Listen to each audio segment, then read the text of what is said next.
Okay, ప్రారంభించుకుందాం. ప్రార్థన చేస్తున్నా. ప్రార్థించుకుందాం. దగల దేవా, జీవం గల రాజా, నాయన నీకు వందనాలు చెల్లిస్తున్నాం తండ్రి. యొక్క సమయాన్ని బట్టి, ఒక దినాన్ని బట్టి ప్రభా నీకు వందనాలు చెల్లిస్తున్నాం ప్రభా. ఇంకొక దినాన్ని ప్రభా మా జీవితంలో మీరు దయచేసినందుకు నాయన మీకు వందనాలు ప్రభా. ఉదయం నుంచి ఇంతవరకు మమ్మల్ని కాచి కాపాడినందుకు ప్రభా నీకు వందనాలు చెల్లిస్తున్నాం నాయన. ఈ యొక్క సమయంలో ప్రభా ఇలా కూడుకొని ప్రభా ఈ యొక్క వాక్యాన్ని చదవటానికి, నేర్చుకోవటానికి, అందులో ఉన్న సత్యాలు మేము గ్రహించటానికి, ఈ యొక్క బైబిల్ స్టడీని బట్టి నాయన మీకు వందనాలు చెల్లిస్తున్నాం తండ్రి. మరి పాస్టర్ అంకుల్ కొరకు మేము ప్రార్థిస్తున్నాం, సీనియర్ పాస్టర్ గారికి, పీటర్ అంకుల్ గారికి ప్రభా. మరి ఆ బిడ్డ ప్రభా నీ యొక్క వాక్యాన్ని ప్రభా మాకు పఠిస్తుండగా నాయన, టీచ్ చేస్తుండగా, ముఖ్యంగా ఈ రోజు సంఖ్యాకాండం మేము ధ్యానిస్తున్నాం తండ్రి. మరి అందులోని సత్యాలని, మాకు తెలియని విషయాలను ప్రభా మాకు ఆ బిడ్డ ద్వారా తెలియజేయమని ప్రార్థిస్తున్నాయన. వింటున్న ప్రతి ఒక్క బిడ్డకి, మరి జాయిన్ అయిన ప్రతి ఒక్క బిడ్డకి, అలాగే ఇంకా వస్తున్న ప్రతి ఒక్క బిడ్డ కొరకు మేము ప్రార్థిస్తున్నాం తండ్రి.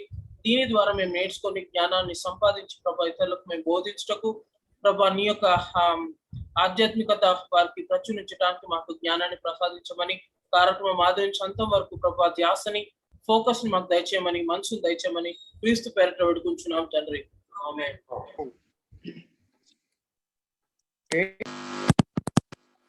Good evening once again. దేవుని కృపను బట్టి ఆది కాండము, నిర్గమ కాండము, లేవి కాండం మనం కంప్లీట్ చేసాం. మనము 4వ పుస్తకం సంఖ్యాకాండం, ద బుక్ ఆఫ్ నంబర్స్, సంఖ్యాకాండంలోనికి ప్రవేశించాం. సాధారణంగా మనం బైబిల్ చదువుతున్నప్పుడు ముఖ్యంగా ఈ లేవి కాండము, సంఖ్యాకాండము ఇవి కొంత అనాసక్తి కలిగించే పుస్తకాలు.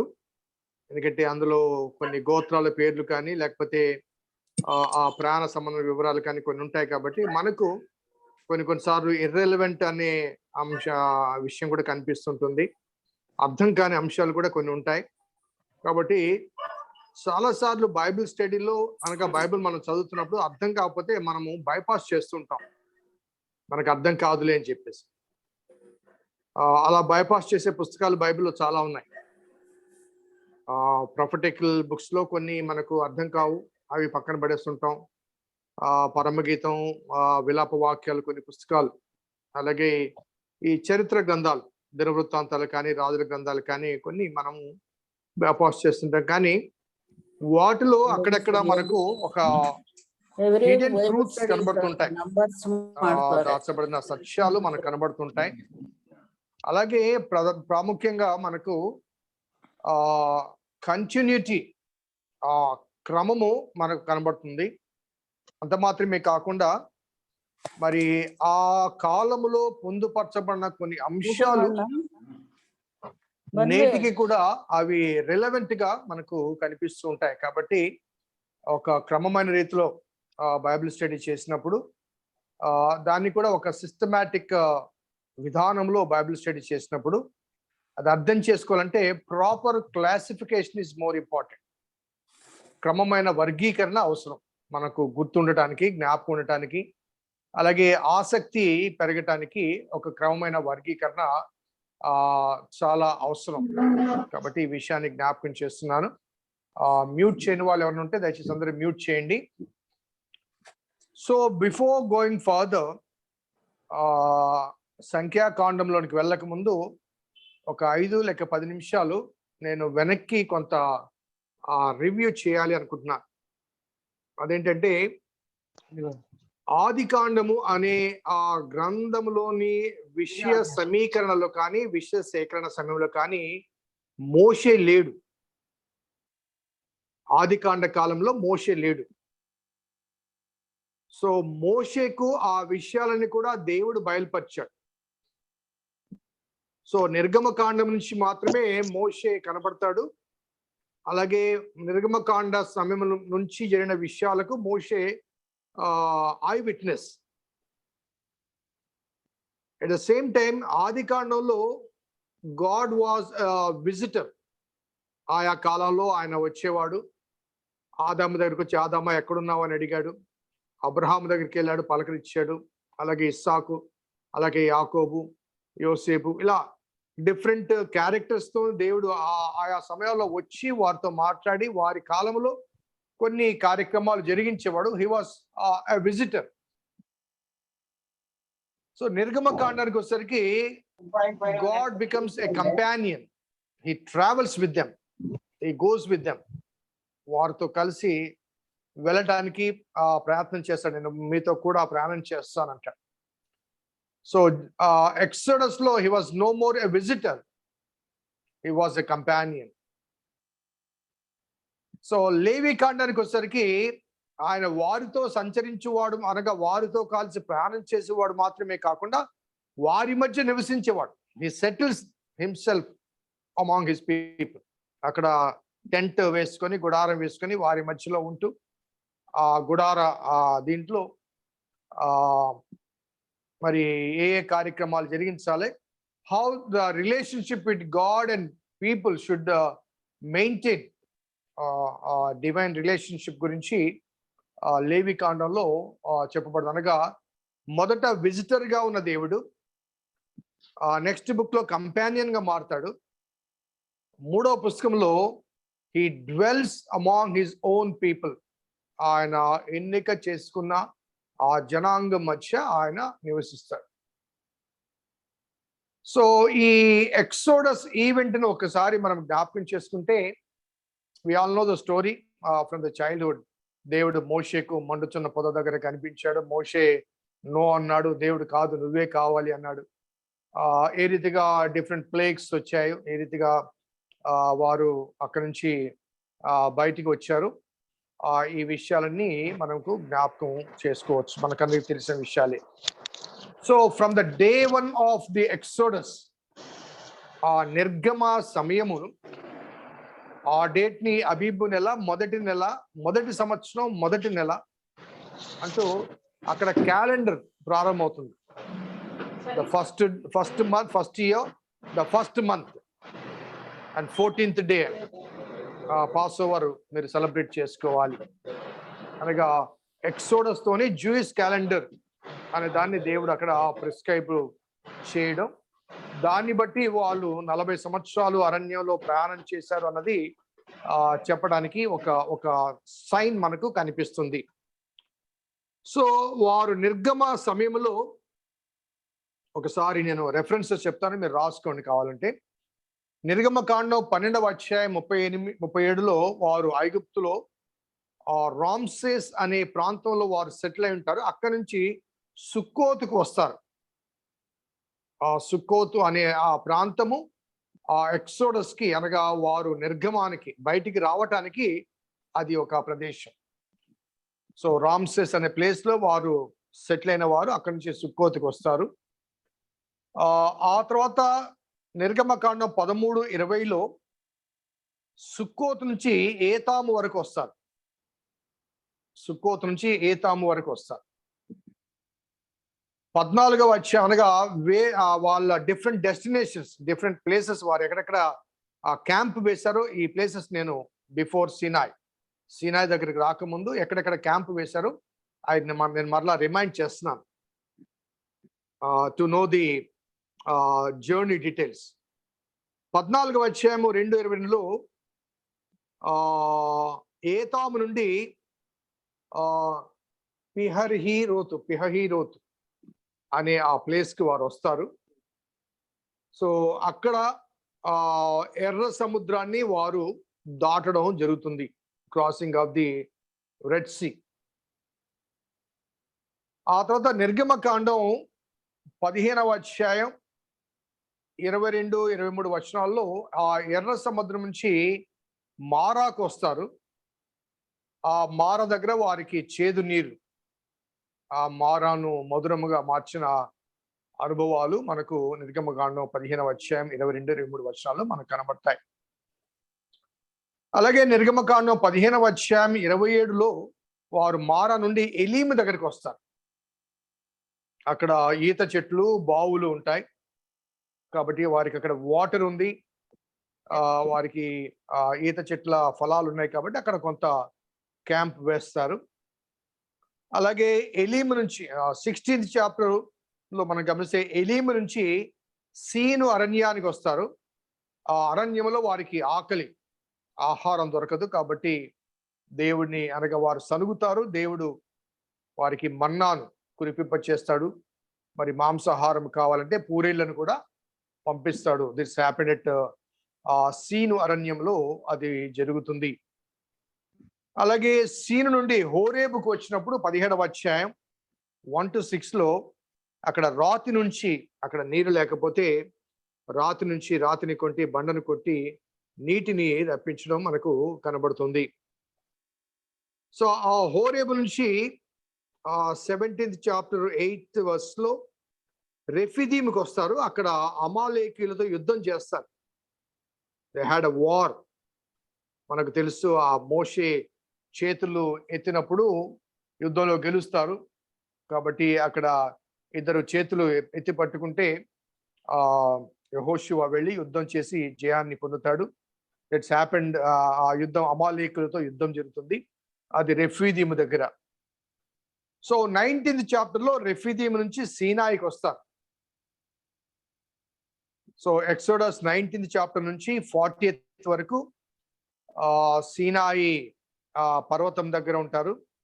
అక్కడ 40 దినములు మొదటిసారి మోషే ఆ పర్వత శిఖరం మీద ఉంటాడు. దశాజ్ఞలు తీసుకుంటాడు. అదే సమయంలో కింద అహరోను నాయకత్వంలో బంగారు దూడను చేసుకుంటారు. వారు దేవునికి దూరం అయిపోతారు. ఆ పలకలు పగలగొట్టడం, మరి వారి తరపున మళ్ళీ మోషే దేవునికి విజ్ఞాపన చేయడం. ఆ తర్వాత మరలా 40 దినములు ఆ పర్వతం మీదకి వెళ్తాడు. దాదాపు ఒక 100 days అక్కడ సీనాయి పర్వతం దగ్గర వారు స్పెండ్ చేస్తారు. ఆ తర్వాత సెకండ్ 40 days అయిపోయిన తర్వాత లేవి కాండ సంబంధం ఇన్ఫర్మేషన్ ఒక 10 లేకపోతే 20 రోజులు. సో ఇవన్నీ కూడా అక్కడ కనబడతాయి. So now we are going to the book of Numbers. సీనాయి నుంచి ప్రయాణం, the beginning of the travel from Sinai. ఆ సీనాయి పర్వతం నుంచి ఆ ప్రయాణ ప్రారంభం మనకు కనబడుతుంది. సో ఇప్పుడు జరిగిన ఈ ప్రయాణం అంతా కూడా ఈ నెంబర్స్, బుక్ ఆఫ్ నెంబర్స్ మొదటి వచనం చూడండి. వారు ఐగుప్తు దేశం నుంచి బయలు వెళ్ళిన 2వ సంవత్సరము 2వ నెల 1వ తేదీన సీనాయి అరణ్యమందలి ప్రత్యక్ష గుడారంలో యెహోవా మోషేతో ఇట్లనెను. అనగా 2nd year 2nd month 1st day. వారు exodus event 1st year 1st month 14th day పస్కా జరుపుకుంటారు. ఆ తర్వాత వారు 21st day బయలుదేరుతారు. So 2nd year 2nd month అనగా almost 1 year they traveled and they stayed in at the Sinai. ఒక సంవత్సర కాలం. ఒకవేళ ఆ రోజుల్లో వాళ్ళ క్యాలెండర్ ఎన్ని దినాలు ఉన్నాయని చెప్పలేం, కానీ వాళ్ళు లూనార్ క్యాలెండర్ వారు ఫాలో అయ్యారు. సో దాన్ని బట్టి మనం 365 days అని చెప్పలేం, కానీ ఒకవేళ 365 days గా మనం క్యాలిక్యులేట్ చేస్తే ఆల్మోస్ట్ అబౌట్ 100 days 100 రోజులు వారు సీనాయి దగ్గర ఉన్నారు. మిగతా 265 రోజులు ఈ రామ్సేస్ నుంచి సుక్కోతు నుంచి ఏతాము నుంచి పిహిహెరోతు, అక్కడ నుంచి మారా నుంచి ఎలీము నుంచి సీను అరణ్యము, సీను నుంచి హోరేబు నుంచి రెఫిదీము నుంచి సీనాయి. ఇలా దాదాపు 1 year 1 month, if you can say 1 year 1 month, అనగా 13 months they traveled up to Sinai, and from Sinai ఒక సంవత్సరం తర్వాత వారు సీనా నుంచి వారు బయలుదేరుతారు. సో ఈ బయలుదేరిన తర్వాత మనకు తెలుసు, మన క్యాలిక్యులేషన్ ప్రకారం దాదాపు 40 సంవత్సరాలు వారు అరణ్యంలో ప్రయాణం చేశారు. So exodus speaks about the travel of the rest of the 39 years. Exodus speaks about the travel of 1 year, whereas book of Numbers speaks about the travel for almost about 39 years, 38 and a half or 39 years. Exact గా మనము చెప్పనట్లేదు. 40 వాళ్ళకి important సంఖ్య కాబట్టి 40 years లో వారు ఏదో ఒక నెలలో కనాన్ ప్రవేశించి ఉంటారు. సో ఎక్సోడస్ 1 year ట్రావెల్ గురించి మనకి ఇన్ఫర్మేషన్ ఇస్తే book of numbers gives the information from the second year, second month till they reach the promised land. మధ్యలో మనకు డ్యూట్రానమీ అనేది రెండవ ద్వితీయ ఉపదేశం కాబట్టి it's a repetition of the God's law, not only the repetition but an explanation, elaborated study of the law given to the people of Israel through Moses. So అది ఇప్పటి వరకు మనము జ్ఞాపకం చేసుకున్న అంశాలు.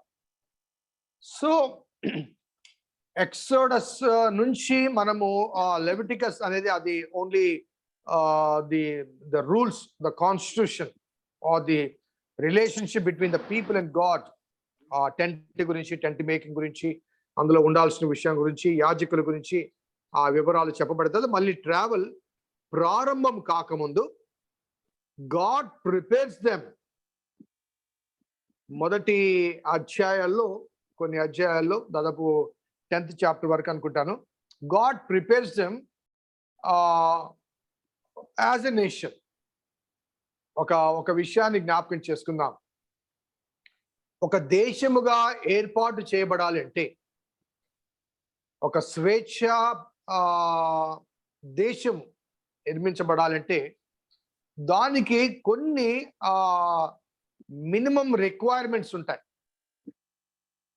ఒక దేశముగా ఏర్పాటు చేయబడాలంటే మినిమం రిక్వైర్మెంట్స్ కొన్ని ఉంటాయి. సో పీపుల్ ఆఫ్ ఇజ్రాయెల్ వారు the people of no land, the people of no god. వాళ్ళు 400 సంవత్సరాలు ఐగుప్తులో ఉన్నంత వరకు దేవునితో కూడా వారికి ప్రత్యక్ష సంబంధం లేదు. వారికి సొంత దేశం లేదు, సొంత నాయకత్వం లేదు, సొంత ప్రజగా వారు ఐడెంటిఫై కాలేదు. బానిసలు కానీ వారు జీవిస్తూ వచ్చారు. సో వారు ప్రామిస్ ల్యాండ్ లోనికి ప్రవేశించాలి అంటే మొట్టమొదట వారు ఒక దేశముగా ఏర్పాటు చేయబడాలి. They must become a nation. ఒక దేశముగా ఏర్పాటు చేయబడాలి. సో ఒక దేశముగా ఏర్పాటు చేయబడాలంటే అప్పటి వరకు వారు బానిసలుగా ఉన్నారు. ఆ బానిసలుగా ఉన్నవారు స్వేచ్ఛ ప్రపంచంలోనికి వచ్చినప్పుడు విచ్చలవిడిగా జీవించే అవకాశాలు ఉన్నాయి. ఎందుకంటే they had no leader and they had no constitution, proper constitution, ఆ ప్రిస్క్రైబ్డ్ లా లేదు. కాబట్టి God before taking them into the promised land, before leading them into the promised land, before offering them the promised land, God was making them as a nation. So ఆ nation గా ఒక ప్రజగా, ఒక దేశముగా వారు ఏర్పాటు చేయబడాలంటే ఒక రాజరికపు లేకపోతే రాజ్యాంగ వ్యవస్థ అవసరం, ఒక కాన్స్టిట్యూషన్ అవసరం. అందుకే అక్కడ నిర్గమకాండంలో కానీ లేవి కాండంలో కానీ వారికి విధి విధానాలు, కాన్స్టిట్యూషన్ ఇవ్వబడింది. At the same time they need a leader. ఒక రాజు కావాలి కదండి. ఒక దేశం అన్నప్పుడు ఒక రాజు కావాలి, ఒక నాయకుడు కావాలి. కాబట్టి అక్కడ మోషే నాయకుడుగా ఉన్నప్పటికీ ఆ తర్వాత కాలంలో, అనగా మోషే ఉన్నప్పుడు కూడా దేవుడే వారికి నాయకుడు కాబట్టి దేవుడికి ప్రజలకు మధ్య ఒక లింక్ అవసరమైంది. కాబట్టి యాజకత్వాన్ని దేవుడు అక్కడ ఇంట్రడ్యూస్ చేస్తాడు. ఆరోన్ ఫ్యామిలీని ఎన్నిక చేసుకుని they will be mediator between God and the people. So God was their leader, God was their king, God was taking them into the promised land. But still between the people and God దేవుడు ఒక ఆధ్యాత్మిక వ్యవస్థను రూపకల్పన చేశాడు. అనగా not only giving them a law, civil code of conduct లేకపోతే civil law ఇవ్వడం మాత్రమే కాకుండా ఒక ఆధ్యాత్మిక కాన్స్టిట్యూషన్ కూడా దేవుడు వారికి అనుగ్రహించి ఆ ఆధ్యాత్మిక నాయకత్వాన్ని అహరోనుకు ప్రజలకు అహరోను కుటుంబానికి ఇవ్వడం జరుగుతుంది.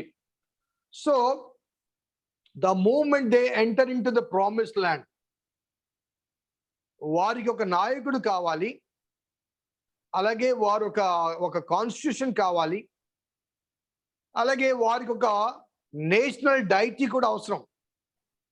వారికి దేశ దేవుడు కూడా అవసరం, నేషనల్ డైటీస్. చాలా దేశాలకు నేషనల్ డైటీస్ ఉన్నారు. సో ఎందుకంటే ఆ నేషనల్ డైటీ వారి కష్టం కలిగినా, కరువు కలిగినా, తుఫానులు కలిగినా, భూకంపాలు కలిగినా ఆ డైటీ దగ్గరికి వెళ్ళడం అనేది, ఆ డైటీకి అప్రోచ్ కావడానికి ఇంటర్మీడియటరీ వ్యవస్థను ఒక దాన్ని ఏర్పాటు చేస్తున్నారు. కాబట్టి ఆ నేషనల్ డైటీ కావాలి. At the same time, since they are going to conquer the land, అక్కడ కనాన్లో ఆల్రెడీ కొంతమంది ప్రజలు ఉన్నారు. ఆ ప్రజలను వారు వెళ్ళగొట్టి ఆ దేశాన్ని స్వతంత్రించుకోవాలంటే అక్కడ వారికి సివిల్ కోడ్ ఉంది, స్పిరిచువల్ కోడ్ ఉంది, నడిపించే నాయకుడు మోషే ఉన్నాడు, ఆధ్యాత్మిక నాయకత్వం కొరకు అహరోన్ ఉన్నాడు. అదే రీతిగా వారికి ఒక దేశాన్ని ఇవ్వబోతున్నాడు. వీటన్నిటితో పాటుగా కావలసిన ప్రధానమైన ఒక అంశము ఈ సంఖ్యాకాండంలో ప్రారంభంలో మనకు చూపించబడుతుంది. అదేంటంటే దే నీడ్ ఎన్ ఆర్మీ.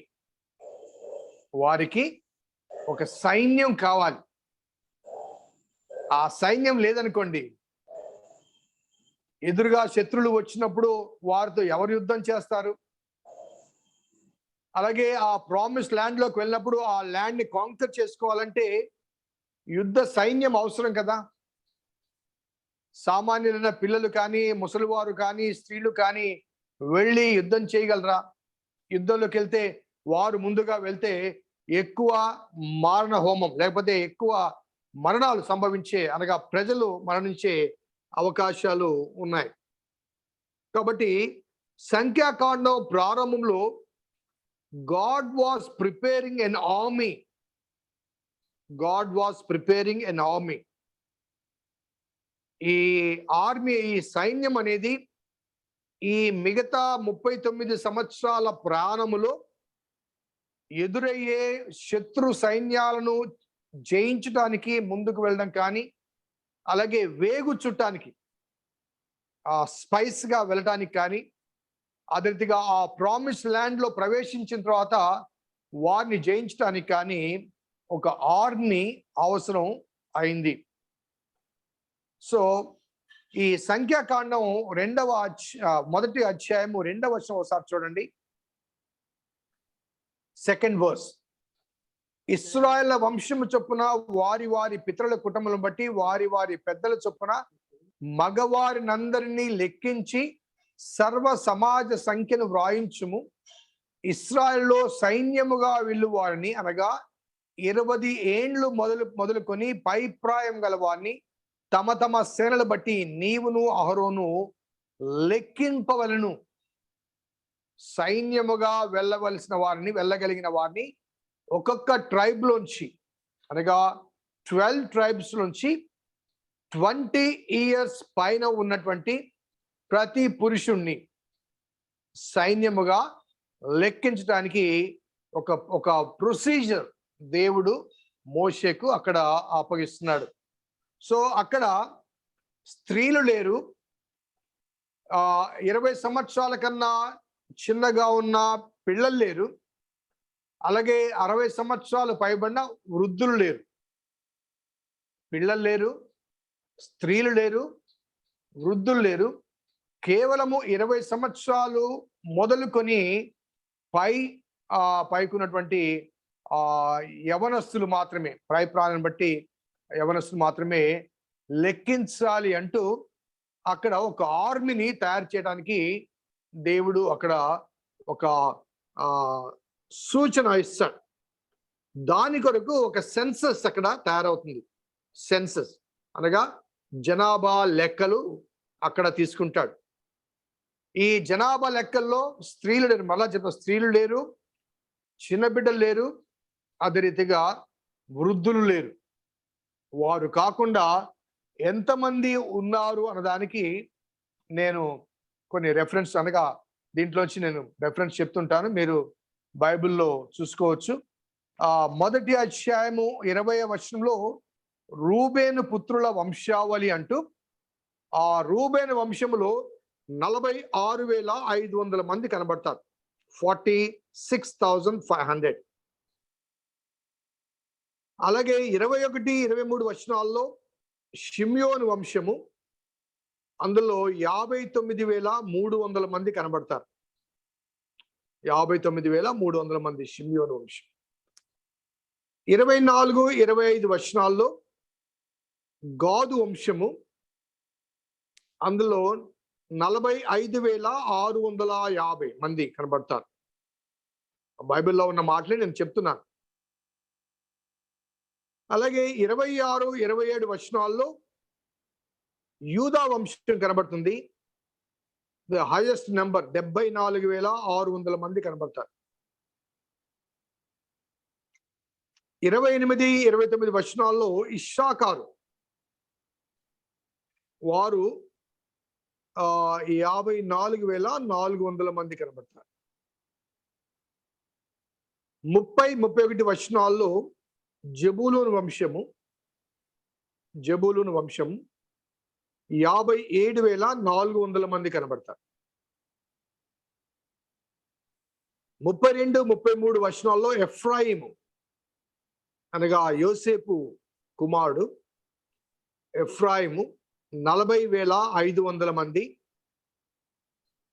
అలాగే యోసేపు మరొక కుమారుడు మనష్షే, ఆయన గోత్రము 34, 35 వచనాల్లో 32,200 మంది.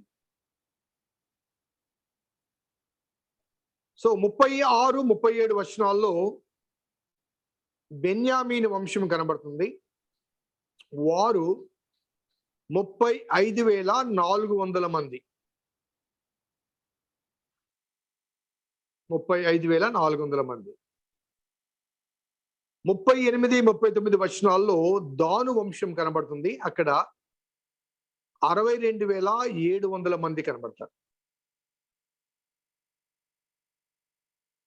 40, 41 వచనాల్లో ఆషేరు వంశము కనబడుతుంది. వారు దాదాపు 41,500 మంది కనబడతారు.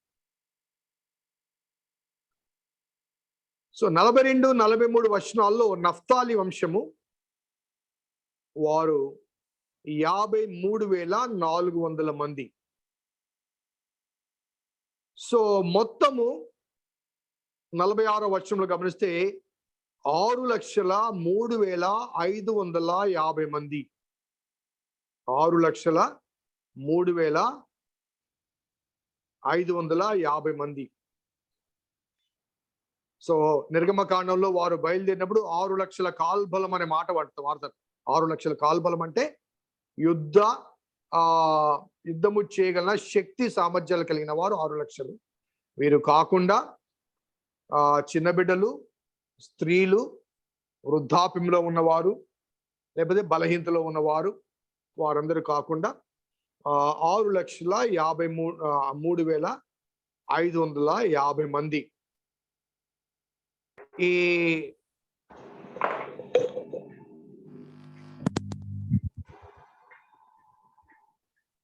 సార్ ఇక్కడ లేవి వంశము మెన్షన్ చేయలేదు, ఎందుకంటే అది వాళ్ళు యాజకులని అందుకనా సార్? నెక్స్ట్ వర్స్ సార్ 47 నుంచి 54 లో లేవి వంశం చెప్తాను. Okay sir. ఓకే 47 నుంచి 54 వరకు మనము చూస్తే లేవీలను లెక్కించకూడదు అంటాడు. మీ పితరుల గోత్రము చొప్పున వారితో పాటు లెక్కించకూడదు. వారిని ఇశ్రాయేలు మొత్తములో వారిని చేర్చకూడదు.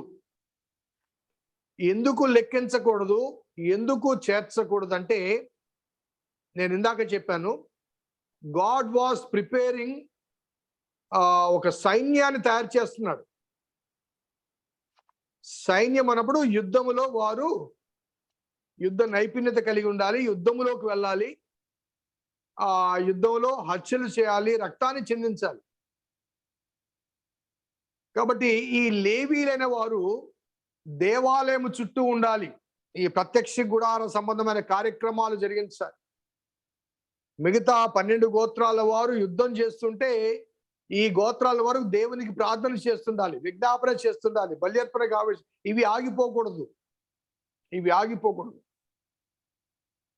కాబట్టి లేవి గోత్రాన్ని పక్కన పెట్టాడు. ఎందుకంటే Levites are the sacred people for a sacred purpose.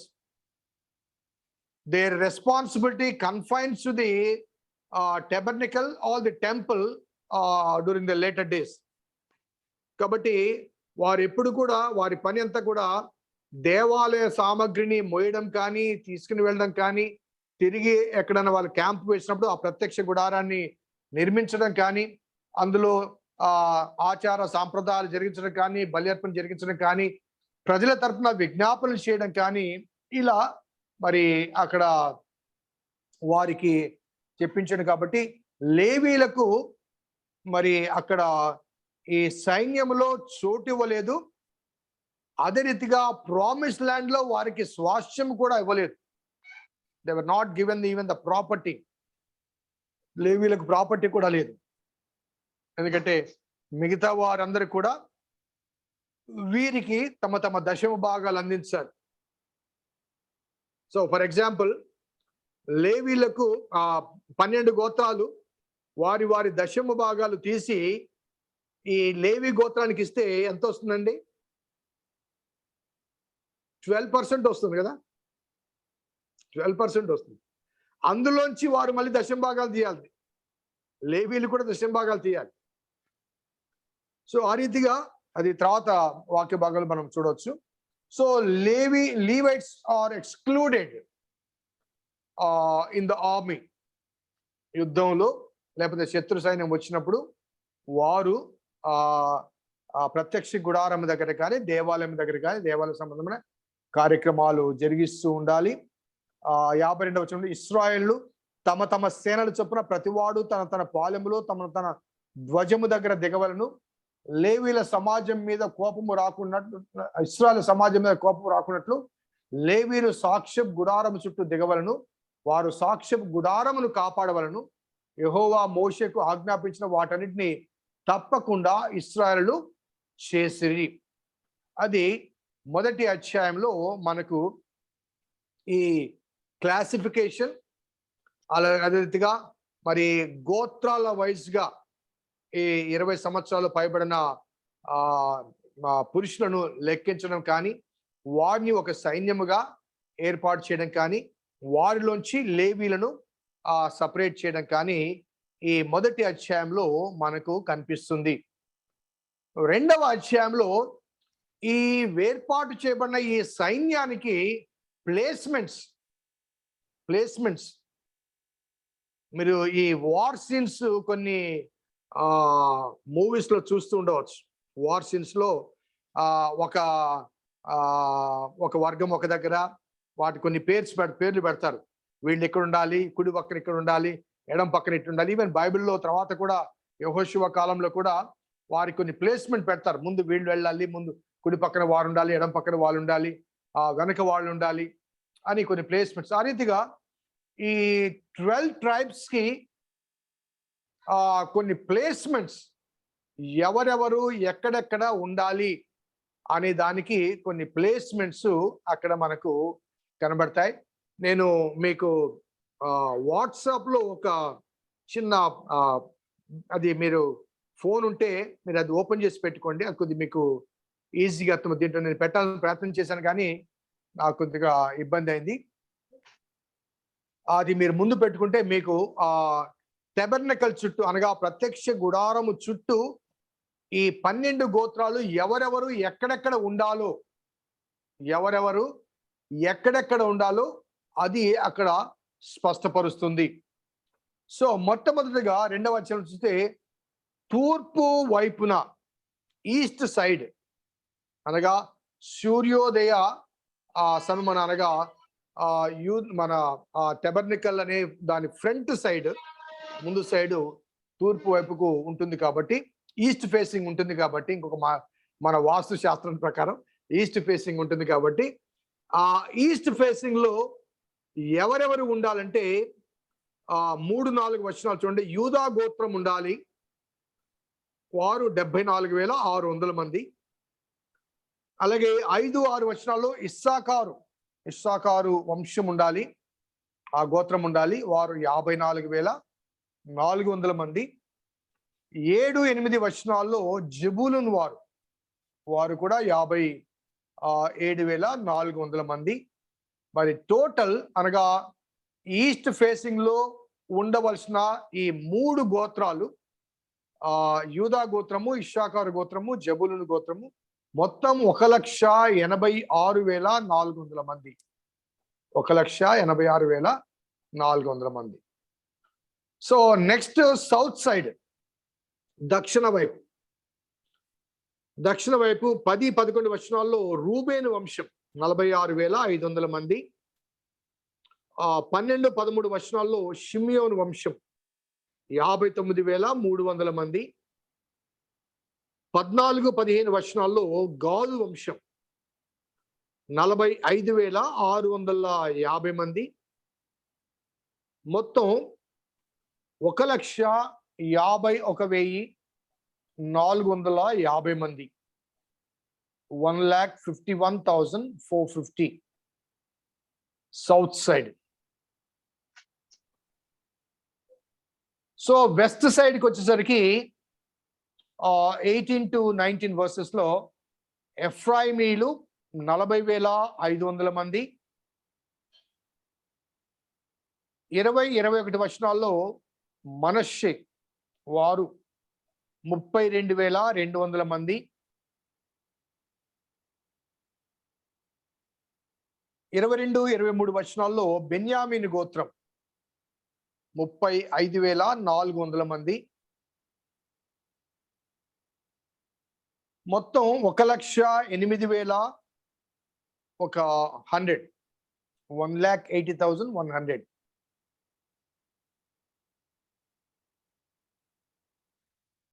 So finally north side, ఉత్తర దిక్కు, ఉత్తరము వైపు 25-26 వచనాలు గమనిస్తే అక్కడ దాను వంశము 62,700 మంది. 27-28 వచనాలు గమనిస్తే ఆషేరు వంశం 41,500 మంది. 29-30 వచనాలు గమనిస్తే నఫ్తాలి వంశం 53,400 మంది. మొత్తం 1,57,600 మంది. సో ఈ 4 వైపుల ఉండేవారి సంఖ్యను మరలా లెక్కేస్తే 6,03,550 మంది వస్తున్నారు. మనకు మామూలుగా సంఖ్యాకాండం చదువుతూ ఉంటే ఈ లెక్కలు చూసినప్పుడు మనకు అంతగా ఇవేమునలేని పక్కకు పేజీలు తిప్పేస్తుంటాం. కానీ ఇప్పుడు ఈ క్లాసిఫికేషన్ ద్వారా ఏ రీతిగా దేవుడు ఆ క్యాంప్ని, ఆ ప్రొటెక్షన్, ఆ ప్రజలకు కానీ లేకపోతే ఆ మందిర ఆవరణకు కానీ ఆ సైన్యాన్ని ఏ రీతిగా మోహరించాడు. ఇందాక ఆ మోహరింపనే మాట నాకు రాలేదు. ఏ రీతిగా సైన్యాన్ని మోహరించారో ఆ వాస్తవాలు, ఆ డిస్క్రిప్షన్ అనేది అక్కడ వ్రాయబడి ఉంది. అలాగే మీకు పంపించిన ఆ వాట్సాప్లో అది ఆ ఫోటో చూడండి. ఆ ఫోటోలో నేను చెప్పిన రీతిగా మరి సౌత్ సైడ్ ఎవరున్నారు, ఈస్ట్ సైడ్ ఎవరున్నారు, సౌత్ సైడ్ ఎవరున్నారు, వెస్ట్ సైడ్ ఎవరున్నారు, నార్త్ సైడ్ ఎవరున్నారు, ఈ 4 ప్రక్కల 4 సైన్య వ్యూహాలు వారు ఉంటారు. వారి లోపల ఇన్నర్ సర్కిల్ ఒకటి ఉంది. ఆ ఫోటోలో చూడండి, ఇన్నర్ సర్కిల్ ఉంది. ఆ ఇన్నర్ సర్కిల్ అనగా మొదట యుద్ధానికి వస్తే ఈ 12 గోత్రాలు కొట్లాడతారు. వారు దాటి ఇంకా లోపలికి వస్తే అక్కడ ఎవరుంటారంటే ఇన్నర్ సర్కిల్లో లేవి గోత్రికులు ఉంటారు.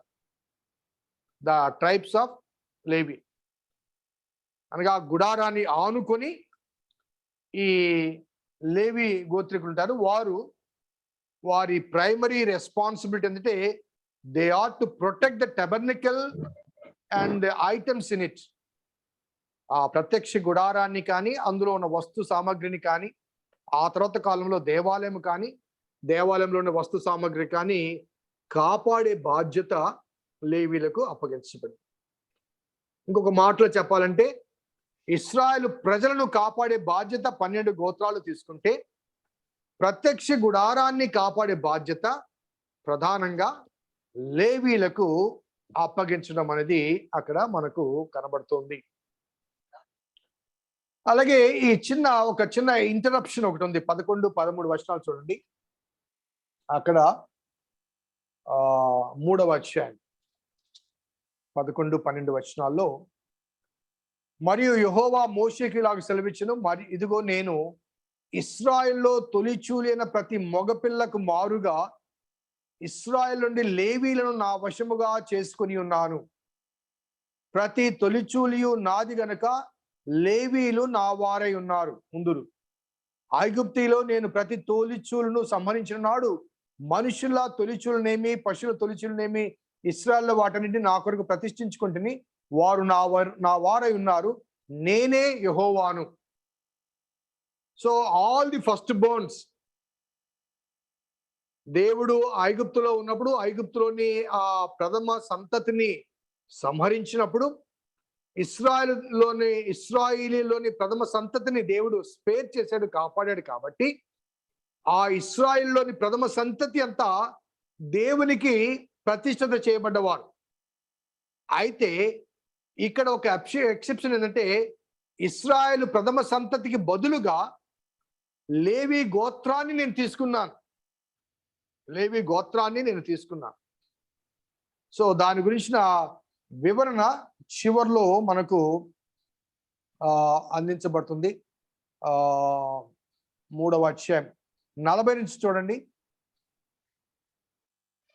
మరియు యెహోవా మోషేకు ఇలాగ సెలవిచ్చెను, నీవు ఇశ్రాయేల్లో 1 నెల మొదలుకొని పై ప్రాయము గల తొలిచూలి అయిన ప్రతి మగవానిని లెక్కించి వారి సంఖ్యను వ్రాయించు. ఇశ్రాయేలులో 1 month అనగా ఆల్ ది 12 ట్రైబ్స్ లోని ఇశ్రాయేల్లో 1 నెల మొదలుకొని పై ప్రాయం గల ప్రతి మగవాణ్ణి లెక్కబెట్టి నీవు ఇశ్రాయేల్లో తొలిచూలి అయిన ప్రతి మగపిల్లకు మారుగా లేవీలను ఇశ్రాయేల్ పశువులలోని తొలిచూలిన ప్రధానికి మారుగా లేవీలను పశువులను నా నిమిత్తము తీసుకోవాలి. కాబట్టి యెహోవా తనకు ఆజ్ఞాపించినట్టు మోషే ఇశ్రాయేలును తొలి పుట్టిన వారిని లెక్కించను. వారు లెక్కించబడిన వారి సంఖ్య అనగా 1 నెల మొదలుకొని పై ప్రాయం గల తొలి మగవారి సంఖ్య 22,273. ఒక చిన్న స్పష్టత మీకు ఇస్తాను. సో ఇందాక లెక్కించిన వారందరూ కూడా 20 సంవత్సరాలు పైబడిన యవనస్తులు. ఓకే, పురుషులు 46,000, 56,000, 70,000 అలా ఉన్నారు. కానీ ఇక్కడ పురుషులందరూ కాదు, ఓన్లీ ద ఫస్ట్ బోర్న్స్, ప్రథమ ఫలం మాత్రమే. అక్కడ 46,000, 70,000 వచ్చాయి. ఇక్కడేంటి పాస్టర్ గారు 26,000, 22,000 వచ్చాయని అని అనుకుంటున్నారు. మొదటి వారు మాత్రమే. ఓకే, మొదటి ఫలములు మాత్రమే. అనగా 2వ వాడు 3వ వాడు కాదు, 4వ వాడు కాదు, 5వ వాడు కాదు. మొదటి వారిని మాత్రమే లెక్క పెడితే 1 year మొదలుకొని all the male first borns are counted from the 12 tribes leaving the Levites. లేవీని వదిలేసి ఆ 12 ట్రైబ్స్ లో 22,273 మంది. సో ఇక్కడ ఏం చేశారంటే ఆ 12 గోత్రాల్లోంచి ప్రతి ప్రథమ సంతతి నాది. ఎందుకంటే ఐగుప్తులో నేను మీ ప్రథమ సంతతిని స్పేర్ చేశాను కాబట్టి ప్రథమ సంతతి నాది. కాబట్టి మీ 12 గోత్రాల్లోని ప్రథమ సంతతికి బదులుగా లేవీలోంచి నేను ఒక్కొక్కరిని తీసుకుంటాను. అనగా అది ఒక విధంగా చెప్పాలంటే సబ్స్టిట్యూషనరీ. ఇప్పుడు ఫర్ ఎగ్జాంపుల్ నా పెద్ద కొడుకు ఉన్నాడు, నా పెద్ద కొడుకును నేను ప్రభువుకి ఇవ్వాలి. ఫర్ ఎగ్జాంపుల్ నేను యూదా గోత్రం అనుకుందాం. యూదా గోత్రంలో నా పెద్ద కొడుకుని నేను ప్రభువుకి ఇవ్వాలి లెక్క ప్రకారం. కానీ నేనేం చేస్తానంటే నా పెద్ద కొడుకుని నేను ఇవ్వకుండా లేవీలకుతో వారికి నేను కొంత చెల్లిస్తాను. అప్పుడేమంటే లేవీలో ఉన్న వారు నా పెద్ద కొడుకు బదులుగా వారు దేవుని సేవకు సమర్పించబడతారు. అర్థమవుతుందండి? నా జ్యేష్ఠ కుమారుణ్ణి లేకపోతే నా పశు సంతతిలో జ్యేష్ఠమైన దాన్ని ప్రభువుకి ఇవ్వకుండా నా జ్యేష్ఠ కుమారుని నేనే ఉంచుకుంటాను. నాకు బదులుగా ఒక లేవీని ప్రభుకు పరిచర్యకు అప్పుడు, ఎందుకంటే ఆ టెబర్నకల్లో కానీ ఆ టెంట్లో కానీ లేకపోతే టెంపుల్లో కానీ లేవీలు మాత్రమే పనిచేయాలి. కాబట్టి నా పెద్ద కుమారుడు జ్యేష్ఠుడు ఆ దేవాలయంలో పనిచేయడానికి అర్హుడు కాదు. కాబట్టి నాకు బదులుగా ఒక లేవీయుడు అక్కడ వారు ఉండాలి. దానికి ఒక లెక్క కూడా చెప్తాడు. 14వ వచనం చూడండి. ఆ లేవీలో ఆ లేవీ సంతతిలో 3 కుమారులు గెర్షోను, కహాతు, మెరారి. ఒకసారి నిర్గమకాండం 6వ అధ్యాయానికి వెళ్దామా? లేవీ సంతతి గురించి చిన్న క్లారిఫికేషన్. నిర్గమకాండం 6వ అధ్యాయం.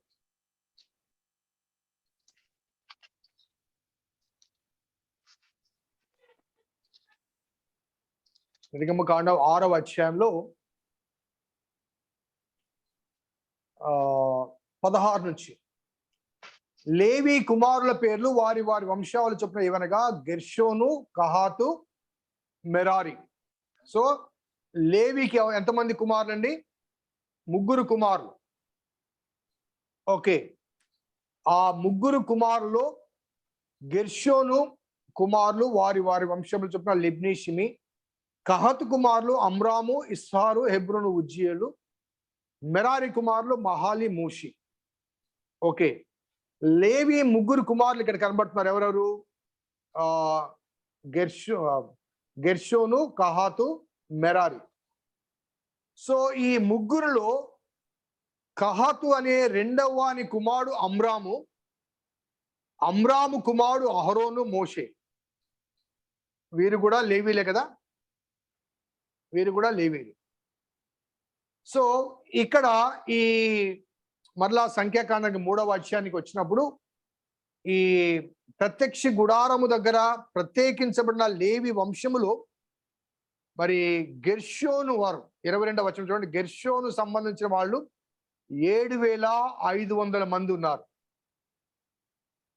ఓకే, వారు ఎక్కడ కాపలా ఉండాలి?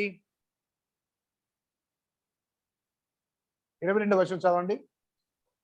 ప్రత్యక్ష గుడారానికి కాపలా. గెర్షోనీయులు మందిరము వెనుక అనగా పడమటి దిక్కున దిగవలను. నేను చెప్పేది ఇందాక ఈ 12 గోత్రాలు outer circle, outer ring road అనుకుందాం. ఓకే, ఇక్కడ లేవి గోత్రము పర్టికులర్ గా ఈ లేవి వంశము, లేవి గోత్రంలోని ఈ 3 కుమారులు ఏ వైపు ఉండాలి అన్నదానికి గెర్షోను కుమారులు పడమటి వైపున వారు ఉండాలి. దాదాపు 7,500 మంది వారు మందిరపు గుడారాన్ని, పైకప్పును, ప్రత్యక్ష గుడార ద్వారాన్ని వారు కాపలా కాయాలి. They were given a responsibility, a different. అనగా ఇది నాది కాదు, ఇది నా పని కాదు అని తప్పించుకోవడానికి వీల్లేదు. ఈ రోజుల్లో చర్చెస్ లో ఏదైనా పని పెడితే మా గుడి అయిపోగానే ఎవరి పాటు వాళ్ళు వెళ్ళిపోతారు. సో అవన్నీ తిరిగి సర్ది పెట్టడానికి మన యూత్ చాలా ప్రయాసపడుతుంటారు. I must appreciate them. ఆ మైకులు కానీ అవి కానీ ఇవి కానీ తిరిగి సర్ది పెట్టడానికి వాళ్ళు కూడా మా పని కాదనుకోండి, నేను గ్లాడ్ కూర్చొని అన్ని సెట్ చేసుకోవాలి. సో ఇక్కడ ఈ లేవి వంశంలో కూడా లేవి 3 కుమారులను 3 వైపులా వారిని ఉంచి వారికి డిఫరెంట్ రెస్పాన్సిబిలిటీ ఇస్తున్నాడు. అక్కడ వాళ్ళు ఆ పని చేయాలి. ఆ టెంట్ ఎక్కడ వేసినా, ప్రత్యక్ష గుడారాన్ని వేసినా, మరలా తీసుకుని వెళ్తున్నప్పుడు ఇంకొక చోట వేసినా, so they are the responsible for a particular task. Okay. అలాగే 27-31 వచనంలో కహతీయులు వారు దాదాపు 8,600 మంది. వారు పరిశుద్ధ స్థలాన్ని కాపాడాలి. ద హోలీ ప్లేస్ ను వారు కాపాడాలి. వారు సౌత్ సైడ్ అనగా దక్షిణ వైపున వారు ఉండాలి, క్యాంపు వేసుకోవాలి. అలాగే 33-37 వచనాల్లో మెరారి వంశస్థులు 6,200 మంది. వారు నార్త్ సైడ్, ఉత్తర దిక్కున వారు ఉండాలి. సో 3 కుమారులు 3 ప్రక్కలు పంచుకున్నారండి. సో మిగిలిపోయింది ఏది చెప్పండి? మిగిలిపోయింది south side, sorry east facing మిగిలిపోయింది. సో ఆ ఈస్ట్ ఫేసింగ్ అనేది ఈ కహతీయుల్లోంచి అమ్రాము, కహతీ కుమారుని అమ్రాము కుమారులైనటువంటి అహరోను, మోషే, అహరోను కుమారులు the front warriors, the entrance దగ్గర వారు కనబడతారు. ఇప్పుడు మీరు ఒక్కసారి ఒక్క క్షణం, ఒక 20 సెకండ్స్ మీకు ఇచ్చిన ఆ ఫోటో చూడండి, మీకు స్పష్టంగా కనబడుతుంది. అవుటర్ సర్కిల్లో 12 ట్రైబ్స్ ఉన్నారు. అది చూడకపోతే మీకు అర్థం కాదు. వాట్సాప్ గ్రూప్లో నేను పెట్టాను. అవుటర్ సర్కిల్లో 12 ట్రైబ్స్ ఉన్నారు. ఇన్నర్ సర్కిల్లో లీవైట్స్ ఉన్నారు. ఆ లేవి కుమారులు 3 కూడా 3 దిక్కుల ఉంటారు.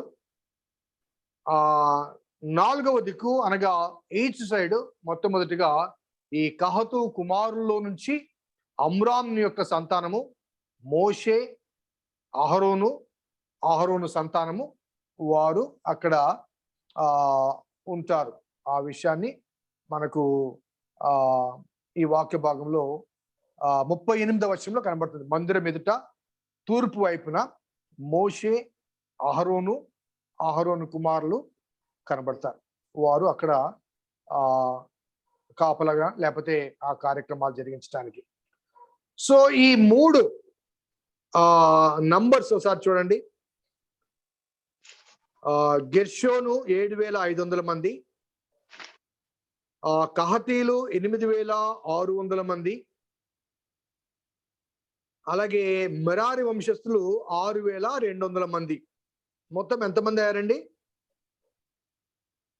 7,500, 8,600, 6,200 మంది. మొత్తం ఎంతమంది అయ్యారు? 22,300. 22,300. 22,200 మంది వచ్చారా? 22,300 మంది వచ్చారా? 300. ఓకే. సో పైన చెప్పబడ్డ సంఖ్యకు అనగా 43వ వచనంలో చెప్పబడ్డ సంఖ్య ఇశ్రాయేలులో 12 గోత్రాల్లో తొలిచూలు మగవారి సంఖ్య 22,273. వేరాస్ ఇక్కడ ఈ 3 గోత్రాలు మనం లెక్క పెడితే 15, 1600, 22,300 మంది వచ్చారు. 22,300 మంది వచ్చారు అనగా ఒక 30 మంది సంఖ్య డిఫరెన్స్ కనబడుతుంది. ఒక 30 మంది దాకా సంఖ్య డిఫరెన్స్ కనబడుతుంది. బహుశా వారు మోషే, అహరోను సంతానము వారు వేరు చేయబడి వారు సపరేట్ గా ఉంచబడ్డారు కాబట్టి ఆ డిఫరెన్స్ అనేది కనబడుతుంది. సో బిఫోర్ లీవింగ్ సీనాయి పర్వతాన్ని వారు విడిచిపెట్టక ముందు ఆ సీనాయి పర్వతం దగ్గర వారికి కాన్స్టిట్యూషన్ అందించబడింది, ద కోడ్ ఆఫ్ కండక్ట్ అందించబడింది, అలాగే the spiritual code of conduct కూడా అందించబడింది, ప్రత్యక్ష గుడార నిర్మాణం అందించబడింది. ఆ నిర్మాణంలో యాజకులు ఎలా పనిచేయాలో వారి విధి విధానం చెప్పబడింది. So they are become a nation. ఒక ప్రజగా ఏర్పడ్డారు, ఒక సైన్యముగా వారిని ఏర్పరిచారు, వారికి ఒక కాన్స్టిట్యూషన్ అందించబడింది, వారికి ఒక స్పిరిచువల్ లీడరు, ఒక ఫిజికల్ లీడర్ అనగా వారిని నడిపించడానికి మోషేను, అదే రీతిగా ఆధ్యాత్మిక కార్యక్రమాలు నిర్వర్తించడానికి అహరోను దేవుడు ఎన్నుకున్నాడు. ఇక మిగిలిందల్లా కూడా వీరు ఒక దేశముగా తయారయ్యి ప్రామిస్ ల్యాండ్ ని వారు కాంకర్ చేసుకోవాలి. అనగా దే ఆర్ ఫుల్ ప్లెడ్జ్డ్, లేకపోతే they are fully equipped as a nation. ఇప్పుడు అలెగ్జాండర్ దండయాత్ర లాగా వీరు దండయాత్రకు వెళ్ళబోతున్నారు. సో దేవుడు వారిని పూర్తిగా, వారి మధ్య దేవుడు నివసించాడు, దేవునికి వారికి మన మధ్య సంబంధాన్ని ఏర్పరిచాడు, సైన్యాన్ని ఏర్పరిచాడు, వారికి కాన్స్టిట్యూషన్ ఇచ్చాడు, అదే రీతిగా దైవిక నియమాలు వారికి అనుగ్రహించాడు, లీడర్స్ అనుగ్రహించాడు, అన్ని అనుగ్రహించి వారు ల్యాండ్ లోకి వెళ్ళాలి. బట్ స్టిల్ వారు దేశాన్ని స్వతంత్రించుకోవటానికి అక్కడి నుంచి బయలుదేరిన తర్వాత వారికి దాదాపు 39 సంవత్సరాల టైం పట్టింది. Even after becoming as a chosen race, ఒక నేషన్ గా వారు ఏర్పాటు చేయబడ్డకి they were not given land until the closing of the 39 years or 38 years. కారణం ఏంటంటే ఈ మధ్య కాలంలో వారు ఉన్న చోటనే 2-3 సార్లు తిరిగి ప్రయాణాలు చేయాల్సి వచ్చింది.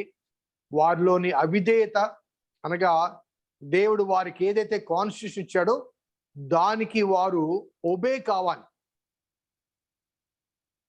వారికి లోబడలేదు. కాబట్టి లోబడలేని ప్రజానికం కాబట్టి దేవుడు ఇమ్మీడియట్ గా వారికి ప్రామిస్ ల్యాండ్ ఇచ్చింటే వారిని పట్టేవారు ఉండేవారు కాదు. వారి గర్వం కానీ, అహంకారం కానీ, లేకపోతే ఇలా వారు ప్రవర్తించడం కానీ అవకాశం ఉండేది. కాబట్టి దేవుడు వారికి కొంత the period of trial, they have to face some challenges as a nation, as a army, before conquering the land. మధ్యలో కొంతమంది ఎదురొస్తారు, వారిని ఛేదించుకోవాలి, వారిని జయించాలి, ముందుకు వెళ్ళాలి. కాబట్టి దేవుడు వారికి ఒక సైన్యముగా తయారు చేసి పంపించడం అనేది జరుగుతుంది. So next week 4th chapter నుంచి మనము కంటిన్యూ చేస్తాం.